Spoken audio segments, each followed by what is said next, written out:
capítulo de número 10.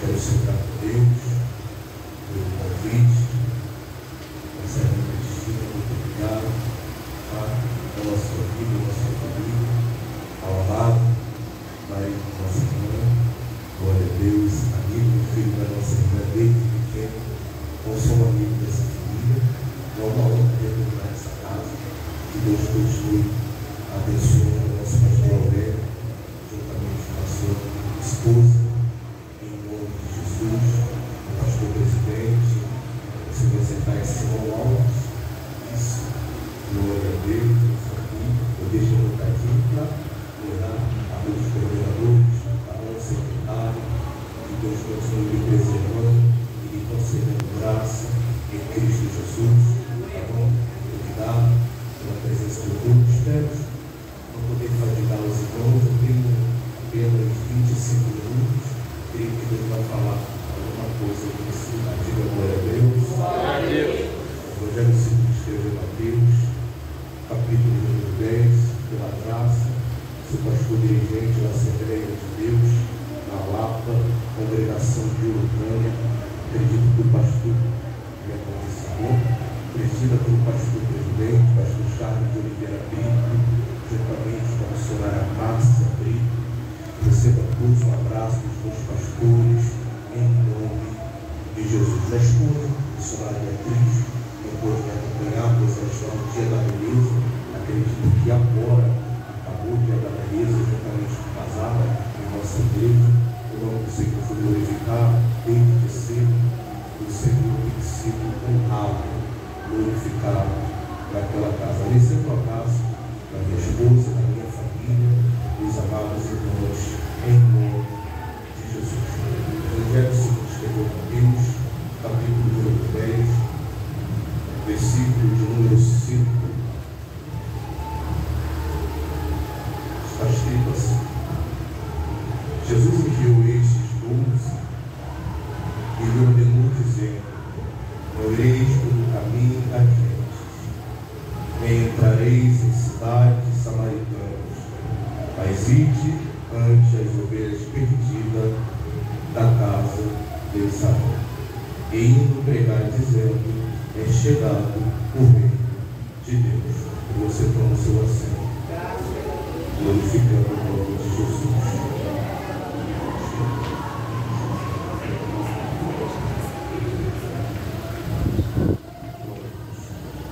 Amados, falar de Jesus, eu acho que o fato é falar do Senhor, daquele que todas as escrituras se baseiam, que é o nosso amado, nosso Salvador, Jesus Cristo. Tendo em vista que o Evangelho, segundo escreveu Mateus, você é conhecedor, e é antecedido por Malaquias, dentro desse período, tem um período chamado de intertestamentário ou período negro. O período negro é conhecido por nós como um tempo que o Senhor estabeleceu de silêncio por aproximadamente 400 anos. Após se enfrentar esse tempo, um homem chamado João Batista, ele vai aparecer no deserto pregando a remissão do pecado e batismo. João é aquele que carrega consigo a simplicidade, o amor e a humildade. Falar de João é apontar diretamente para Cristo, pois quando os fariseus perguntaram para João quem és tu, João diz que ele era quem de fato Isaías apresentou, aquele que endireitaria o caminho, aquele que veria abrindo os erros do Senhor. Então esse João, de fato, quando estava em seu território, no Jordão, batizando para a remissão do pecado, quando Cristo passava, quando Cristo vinha adiante, João apontava para Cristo e dizia: eis aí, eis aqui, o Cordeiro de Deus que tira o pecado do mundo. Sabemos que a pregação de João, ela é uma discussão para todos nós. É um embate quando a gente vê João chamando de fariseus. De fato, Jesus usou essa expressão quando se referia aos fariseus como raça de víboras, quando dizia que, na verdade, eles eram hipócritas. Ele apresentava uma vestimenta de santidade, quando, na verdade, o seu coração estava extremamente corrompido. Então o embate de Jesus aqui foi com os religiosos, quando João, batizando para a remissão do pecado, com o Rio Jordão. João é conhecido por nós como aquele que tem um sermão ou uma pregação dura. Em Mateus capítulo de número 3, João ele se apresenta no Rio Jordão e a pregação dele é o seguinte: ele observa que no seu culto, no Jordão, tem dois tipos de pessoas. Quantos tipos de pessoas? Quantos tipos? Dois tipos de pessoas, dois tipos de personalidade. João observa que os fariseus e os saduceus estão presentes no seu culto. Pasmem, senhoras e senhores, os fariseus também visitam o culto. Os fariseus estão presentes no culto juntamente com os fariseus. Mas a intenção dos fariseus não é descer as águas batismais como pessoas que, na verdade, saem de todas as regiões adjacentes para ir no ponto de João para descer as águas. A intenção deles não é essa. A intenção é saber quem é esse que está batizando no Jordão. Quem é esse que está pregando o batismo para a remissão de pecado. João vai observar que, na verdade, na mão dos fariseus não tem lenço, eles não choram, eles não se derramam tudo. Na verdade, na mão dos fariseus tem um cordel de medir.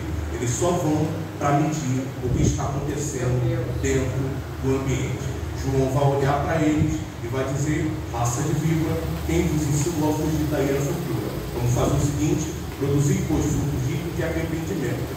João parece que vai observar uma pedra na sua frente. Incrível, a pedra aparece em sua frente. Quando João olha para a pedra, ele vai olhar para os fariseus novamente, porque ele sabe do pensamento dos fariseus. Ele sabe que os fariseus estão projetando e a mensagem que os fariseus carregam. Qual é a mensagem? São os filhos de Abraão. Ele olha para a pedra e diz: na verdade eu digo que dessa pedra Deus pode suscitar filhos a Abraão. Jesus, ele, em seu ministério terreno, Jesus, em seu ministério, ele vai olhar para os fariseus e vai dizer assim: vocês questionam a respeito do sábado, mas se uma ovelha ou algum dos seus animais cair no penhasco, ou cair qualquer que seja um buraco, vocês não vão resgatar? Jesus, ele está querendo extrair a hipocrisia que eles apresentavam no ministério. Então João está olhando para ele no seu ministério. João está dizendo: Deus pode levantar filhos de Abraão de uma mais insignificante pedra. Deus pode levantar filhos de Abraão de uma mais insignificante pedra. Ele olha para a pedra, olha para os fariseus, olha para a pedra, olha para os fariseus. Não é um comparativo. Na verdade, ele está olhando para a pedra e está dizendo: dessa pedra. É por isso que eu me preocupo. Gente que tem agenda lotada, que empina o nariz e acha que é a última Coca-Cola do deserto. Mas para todo tipo de pessoa que é soberba, prepotente, Deus coloca uma pedra na frente e diz: dessa pedra eu posso levantar e posso colocar outro no seu lugar. Deus está dizendo aqui nesta noite: eu ainda procuro pessoas que, por mais que carregam um vasto conhecimento, mas ainda tem pé no chão. Eu ainda procuro pessoas que, por mais cheio do Espírito, carregam uma glória. Quando abre a boca, não tem ninguém como ela. Quando fala, não tem ninguém como ele. Mas Deus ainda procura pessoas que todos os dias faz uma retrospectiva do seu passado. Eu lembro de onde vim, lembro de onde eu saí, e não tenho por que eu empinar o meu nariz e se achar alguma coisa. É isso. Aleluia! É isso que os fariseus, eles não entendiam. E nunca entenderam. Então João está olhando para esse tipo de pessoa que se acha alguma coisa, a última Coca-Cola, que se acha que pode mandar em alguma coisa e diz: dessa pedra, pastor, me perdoa, mas eu vou expressar isso. Para todo prepotente, Deus coloca uma pedra na frente.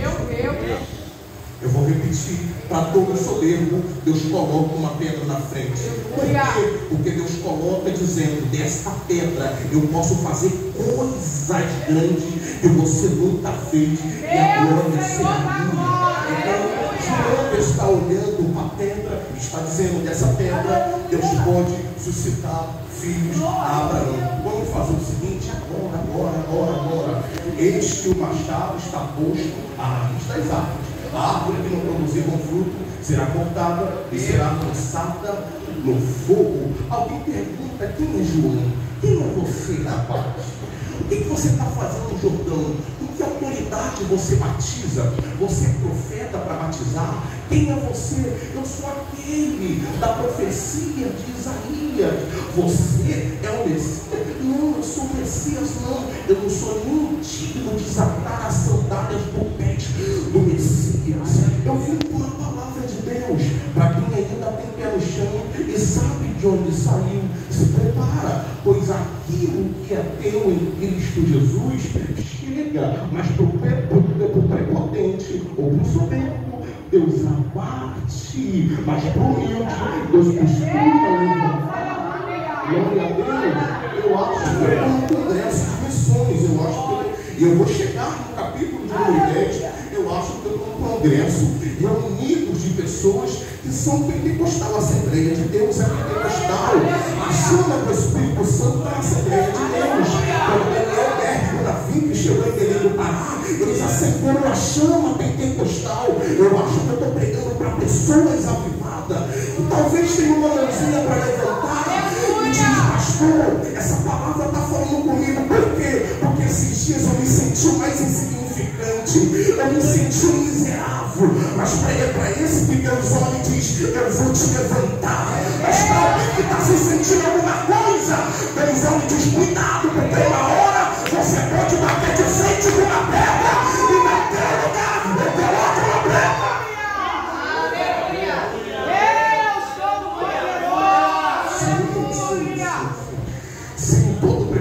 Uma hora se esbarra com uma pedra, e na frente da pedra vai ter um profeta que vai colocar a mão no rosto e diz: abaixa a tua bola, porque dessa pedra Deus pode levantar uma.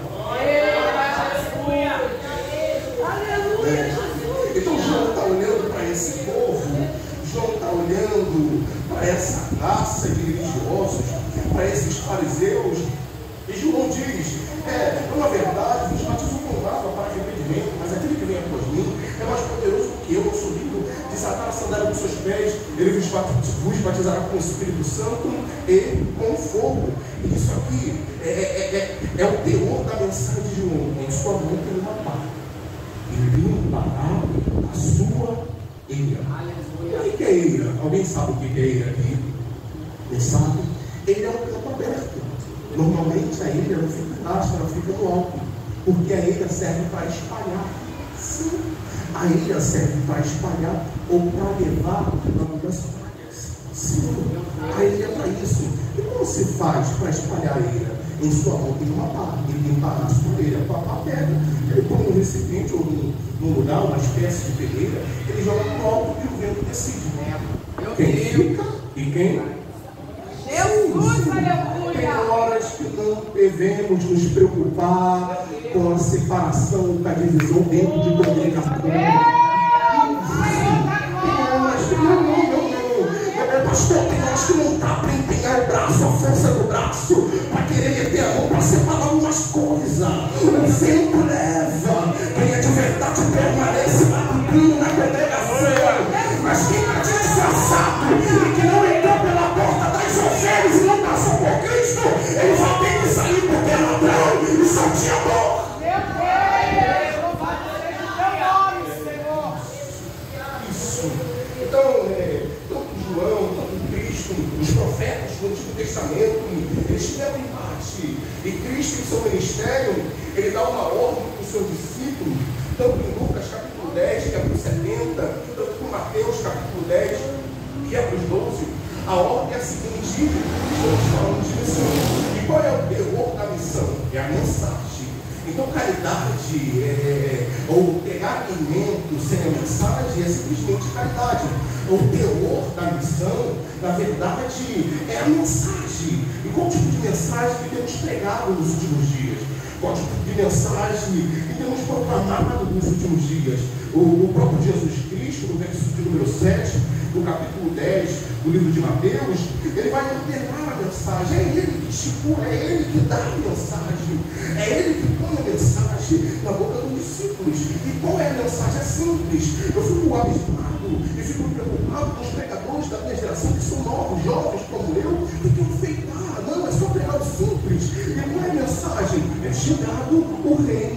dos céus. Sim, é chegado o reino dos céus. A mensagem de João era essa: arrependei-vos, porque é chegado o reino dos céus. A Assembleia de Deus sempre pregou isso: é chegado o reino dos céus. E por que estão inventando mensagem? Por que estão colocando enfeites na mensagem? Ah, não entendi.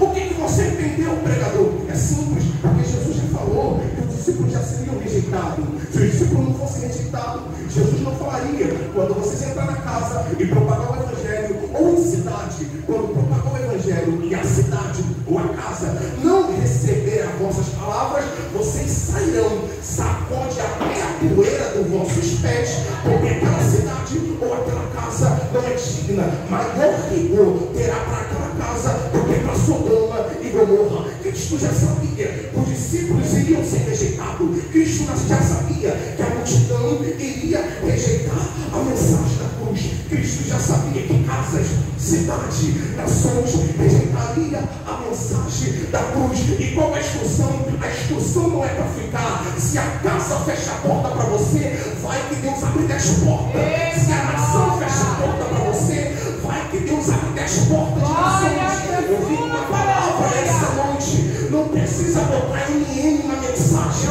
não precisa enfeitar a mensagem. Eu costumo dizer: não para com isso, meu filho. Não precisa inventar muita coisa. Não, é só pregar a mensagem, é só pregar Cristo crucificado, é só pregar Cristo ressurreto, é só apresentar céu e inferno na mensagem. Não precisa de muita coisa, mas eles querem inventar, ele acaba se enrolando, ele quer inventar, acaba sendo frustrado. Aí Cristo disse para mim: eu vou te fazer tudo porque eles enfeitam a mensagem. Pergunta para mim, pregador, pergunta. Pergunta, pregador. Por que é que eles enfeitam a mensagem? Por que eles enfeitam a mensagem? Para ser aceito. Meu Deus. É verdade. Quando na verdade não é eu que preciso ser aceito, é a palavra de Deus.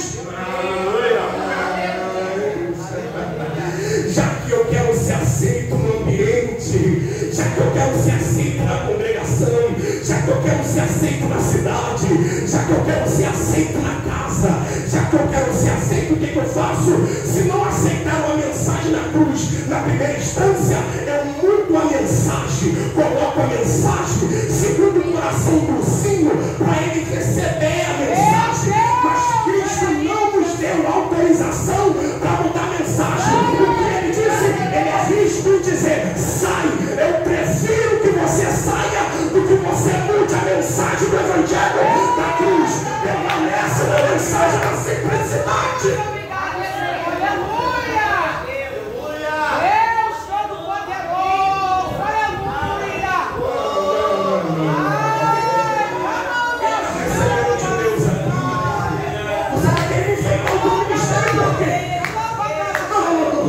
Isso faz teologia, faz seminário, faz bacharel, seja mestre, vai para cima, meu filho, mas não queira inventar a mensagem da cruz. Se a mensagem é simples e genuína, você precisa pregar o simples, que é Cristo ressurreto. Deus Todo-Poderoso. Aleluia. E por que eles querem ser aceitos? Meu Deus. Obrigado. Muito obrigado. Por que é que você tem coragem de fazer essa pergunta? Por que é que eles querem ser aceitos? Por causa disso aqui, pastor.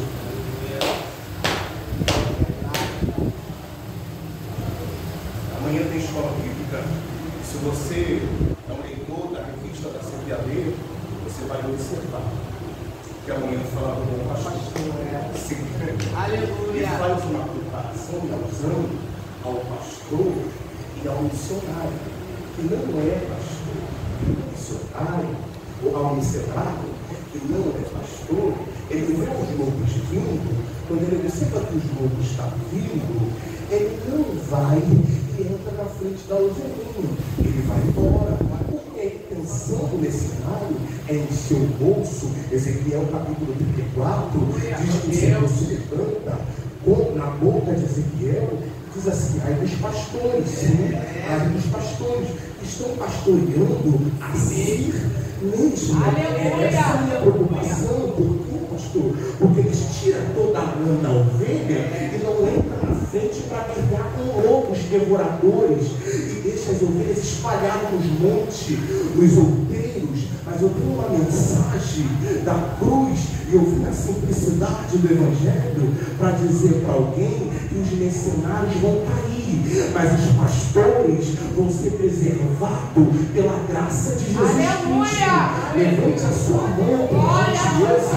Levante as suas mãos, sim, ovelhinha. Se você é pastor, honre seu pastor. Se você tem pastor, abraça o teu pastor. Eu não entendo, tem pastor na congregação, mas ainda tem divisão, ainda tem rebelião, ainda tem rebelde desobediente. Mas Cristo está dizendo: se tem pastor verdadeiro na casa, rebelde não permanece.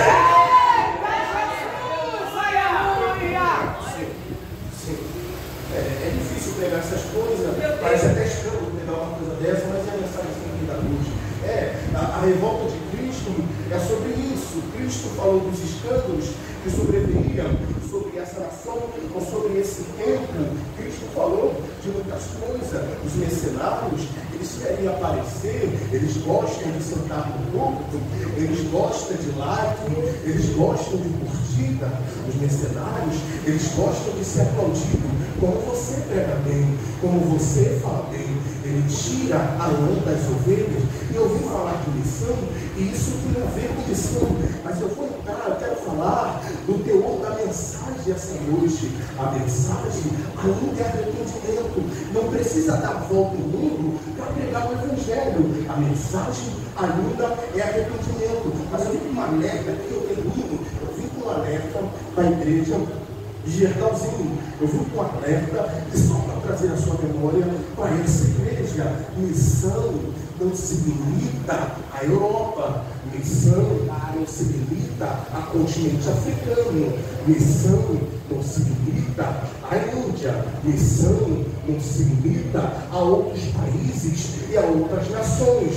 O que é missão? É isso aqui. Pega o celular, tira uma selfie ou tira ele com uma mala no aeroporto e diz: eu vou, se Cristo comigo vai, eu irei. Sim, existem missões e existem pessoas enviadas, sim, mas estamos vivendo uma era que missão se limita a uma foto e com uma mala no aeroporto dizendo que está indo. Isso é uma farsa, isso é uma mentira. Eu tenho uma mensagem simples para dizer que missão ainda é dar a paz do Senhor para o seu vizinho. Eita, glória! Aleluia! Você vai me enviar para a Europa? Não, vamos ler o versículo de número 5. Jesus enviou este 12. Ele deu ordem dizendo: não ireis pelos caminhos da gente, nem entrareis em cidade samaritana, mas ide antes as ovelhas perdidas da casa de Israel. Sim, queridos. O Evangelho foi expandido? Sim, mas o início da missão ainda é a nossa vizinhança. Meu Deus, aleluia! Glorificado e exaltado o teu nome, meu Fala para do lado. Meu vizinho está perecendo aqui do lado. Cristo está dizendo, através dessa palavra, primeiro, o Brasil precisa reconhecer, eu vou melhorar isso, a sua vizinhança, a Ucrânia, o Barro Vermelho, precisa reconhecer Cristo através de você, para depois a Europa reconhecer Cristo através de você. Primeiro, dá um bom testemunho. Primeiro, tenha uma boa reputação. Primeiro, seja crente no teu bairro. Jesus, aleluia! Como que é a vizinhança dele? Vamos ver a vizinhança. Conhece? Jesus, é verdade. Pastor, eu nunca vi ele. Não dá a palavra do Senhor. Nunca falou comigo. Verdade. Meu irmão está indo para a Europa, está fazendo para pregar o Evangelho. Mas você não prega nem aqui na rua dele. Meu Deus, aleluia! Aonde a igreja vai parar? Não faz missão no bairro, mas quer fazer missão lá fora. Eu digo isso sem medo de errar. Aqui a presença do pastor, presidente dessa casa, do campo. Aqui a pessoa dos coordenadores. Se eu estou pregando alguma coisa, Nunca mais me convide, queridos. Mas se eu estou pegando a simplicidade do Evangelho, você deveria, pelo menos, parar de olhar para minha cara com esse escândalo, que esse senhor é revelado dizendo, esse jovem é maluco falar isso nessa congregação. Pelo menos levantar-se a mão e apontar-se para alguém que está do seu lado e diz, você é missionário? Pergunta, você é missionário? Você é crente? Agora eu posso perguntar ao teu vizinho? Eu posso perguntar à tua vizinha? Eu posso perguntar para o seu amigo? Eu posso perguntar para fulano da tua rua? E de antes pregar o evangelho para as ovelhas perdidas de Lucânia, as ovelhas perdidas de Santa Cruz, para depois você querer.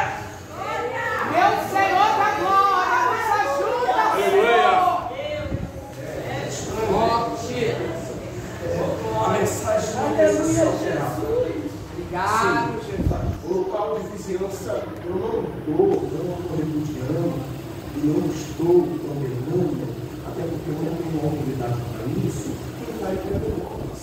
Existe um ministro que vai para a Europa, para diversos países, mas pergunta na bandeira de Deus. Sim, ele tem um testemunho no bairro, ele tem um testemunho aqui na Lucânia, está lá na Europa. Eu já sabia que ele já iria alcançar. Eu já sabia que Deus iria levar ele. Aleluia. Porque tem uma boa reputação, porque tem um reconhecimento em Cristo Jesus. Sim, não podemos alterar a mensagem, não podemos alterar, limitar a missão em área geográfica. Sim, não podemos. Missão ainda existe. No Campo da Lapa ainda tem missão, pastor. No Campo da Lapa ainda tem missão. Sim, tem missão. Eu vi o pastor falando aqui que a Alberto Ribeiro, outra congregação, tem missão. No Campo da Lapa também tem missão. Sim, a gente faz missão no Campo da Lapa. E a gente olha para essa geração, para esse tempo, para essa nação, a igreja da nação brasileira, e a gente olha onde vai parar a igreja, aonde vai parar esse tempo, aonde a mensagem é pregada em torno de homem, ou gira em torno de homem, quando na verdade Cristo não é apresentado na mensagem, é um discutindo com o outro no púlpito, e Cristo não é apresentado. Cristo precisa ser apresentado como centro da mensagem. Eu vim pregar para missionários aqui nessa noite. Eu vim pregar para pessoas que têm bom testemunho. Sim, vamos levantar diáconos. Primeiro, boa reputação, cheio do Espírito Santo e de sabedoria. Não é sentar no trono para ser cheio. Primeiro tem que ser cheio antes de sentar. Não é ter cargo para ser cheio. Antes do cargo, primeiro precisa ser cheio, ter boa reputação e boa fama. Cristo está testificando essa palavra no seu coração. Cristo está falando com você. Você tem descido a casa do Cordeiro, como foi cantado aqui pela boca do servo de Deus. Agora você está sendo aprovado por Deus, porque Deus está olhando para você e está dizendo: como ele se sente um miserável, ele não se sente capacitado, enquanto muitos acham que se tirar o microfone da mão dele ou a cadeira, Cristo está dizendo essa noite: missão ainda é simplicidade e humildade. Vai, porém pega a mão, testemunho. Eu fechei a minha Bíblia aqui, eu fechei a minha Bíblia. Festividade, missões. Eu tenho muita dificuldade quando pessoas me chamam para pregar, porque uma mensagem que o Senhor vai colocar. Meu Deus. Porque pastor que prega a verdade bíblica, aos senhores ministros que pregam a verdade, vocês sofrem declaração. Verdade. Sofrem declaração. Assim como eu. Essa casa, talvez, está explodindo, não pessoas assustadas, não acolhemos. Mas se fosse um outro tipo de mensagem, as pessoas estariam, talvez, diferentes. Mas Cristo, na minha boca, prega que ainda precisam de pessoas que têm a boa reputação. Aleluia! Glória ao teu nome. É missão, pastor. É congresso de missão, pastor. Sim, é verdade, querido. Começa a fazer a missão. Sim, começa a fazer a missão. Vai lá para o seu vizinho, vai na sua rua, vai no evangelismo da igreja, sempre comigo pela manhã, ou qualquer outro dia da semana, o pastor diz, tem evangelismo, levanta a sua mãozinha e vai para a rua, pastor, dá conflito. Eu fico indignado quando eu olho para pessoas que saíram comigo com a mesma quantidade de conflito do que eu, aí vieram com a mão cheia de conflito. Pessoas que só vai com conflito não pega para ninguém, pastor. Eu fico indignado com essas coisas, mas queridos, faz a missão em Cristo Jesus, porém tem uma boa reputação. Eu só vim até aqui. Essa é a simples mensagem do Evangelho 8:58, terminei o horário, entreguei o microfone. Muito obrigado.